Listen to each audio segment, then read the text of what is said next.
Sheria ya kwanza ni ya dhambi na mauti, ambao shetani alimpa mwanadamu akaitia ndani yake.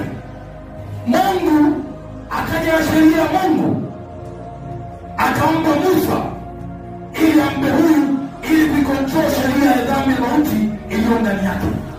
Ikashindikana, ikabidi Yesu aje na sheria ya roho wa uzima iliyo katika Kristo Yesu, ili mweke mbali huyu mtu na sheria ya dhambi na mauti.